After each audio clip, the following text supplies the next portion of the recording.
आपने यूनिक बोला तो टाइटल हिट हो गया ना। यूनिक लग रहा है, यूनिक बोला मतलब हिट हो गया टाइटल। पिंटू की पप्पी बेसिकली टाइटल यूनिक नहीं, कहानी के हिसाब से पिंटू की पप्पी रखा गया है। जैसे कि पुष्पा में पुष्पा है, वैसा पिंटू की पप्पी में पी में पिंटू की पप्पी है। ये पिंटू है, पिंटू की पप्पी है। और दूसरी बात, ये जिस भी अपनी गर्लफ्रेंड को पप्पी लेता है गाल पे, उसकी शादी की तरह और हो जाती। तो दो रीजन की वजह से पिंटू की पप्पी टाइटल रखा है।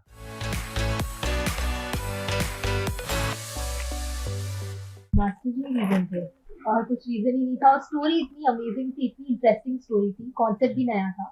एंड मास्टर जी इसमें एक्ट भी कर रहे हैं और कोरियोग्राफ भी कर रहे हैं, तो हाँ तो बोलना ही था।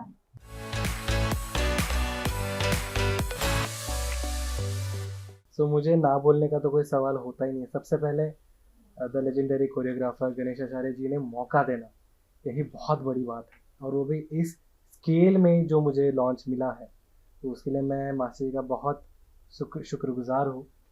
एंड हाँ तो बोलना ही था, क्योंकि मुझे इसमें एक्शन करने को मिला, इसमें मुझे डांस करने को मिला, और कॉमेडी करने को मिली, इवन रोमांस करने को मिला। सब कुछ मुझे पहली फिल्म में करने को मिला, एंड मेरे मामा का रोल खुद मास्टर जी कर रहे थे। सो इससे बड़ी बात मेरे लिए क्या ही हो सकती है। आई थिंक सेम इन दोनों ने आंसर्स दे ही दिए हैं।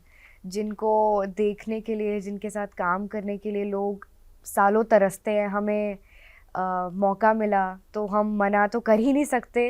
इनफैक्ट अनबिलीवेबल लगता है और अपने आप को यकीन दिलाना पड़ता है कि ओह हाँ हाँ हम ये कर रहे हैं। पर हाँ,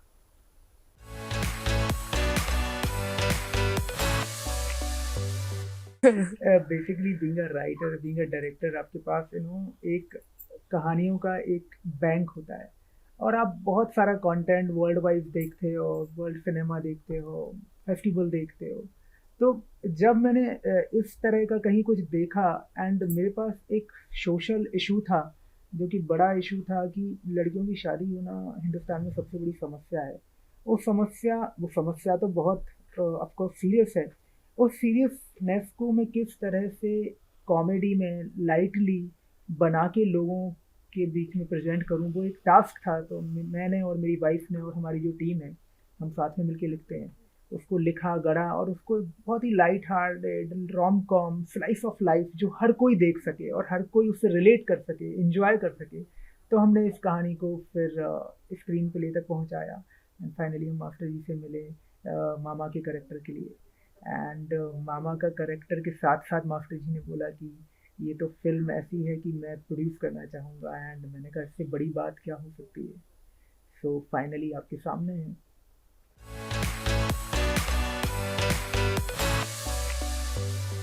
हाँ, लेकिन मैंने अभी तक जितने फिल्म बनाई सब न्यू कास्ट के साथ ही किया है, कोई स्टार किड्स की काम नहीं किया है। क्योंकि मेरी जिद यही है कि मैं जिद क्या, मैं कई सालों से कर रहा हूँ, अच्छे डांसर्स, अच्छे कोरियोग्राफर्स, अच्छे असिस्टेंट्स को, नए लोग को लाता हूँ, जिनके लिए कोई नहीं होता, जिनका ऐसा होता है कि यार हम कैसे जाए, लेकिन मैं उनके अंदर टैलेंट देखता हूँ, मैं उनको उठा लेता हूँ, उनको सिखाता हूँ। लेकिन फिल्म की बात है, एक्टिंग की बात है, तो मैं हमेशा स्वामी से लेकर अभी तक कई नए लोग को ब्रेक दिख चुका हूँ। और मैं कोशिश यही रहती है कि नए लोग के अंदर जो टैलेंट होता है, जो उनका कॉन्फिडेंस होता है, वो बहुत अच्छा होता है।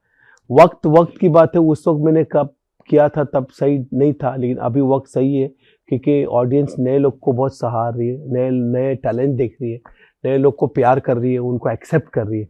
वक्त बदल रहा है, ज़माना बदल रहा है, और ये फिल्म में न्यू कमर्स ही चाहिए थे, क्योंकि कहानी ऐसी थी। और महाराष्ट्रन होने के नाते मुझे मराठी एक लड़के को लेके कास्ट करना था, मराठी फिल्म का बॉलीवुड में लाना था।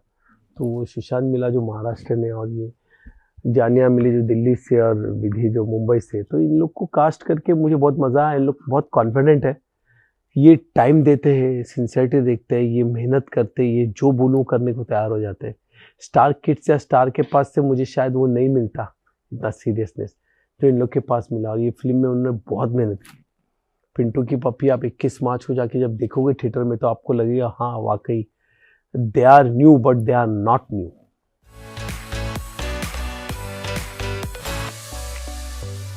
I believe that love comes first and then kiss and other things come later.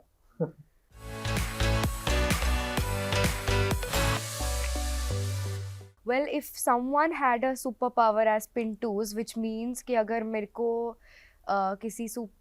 अगर किसी सुपरस्टार को पिक करना होता तो मेरी उससे शादी नहीं होती। फिर तो मैं किसी को भी पिक नहीं करूँगी क्योंकि मुझे नहीं पता मेरी शादी किससे होगी। ओह वैसे ऋतिक रोशन। विक्की कौशल।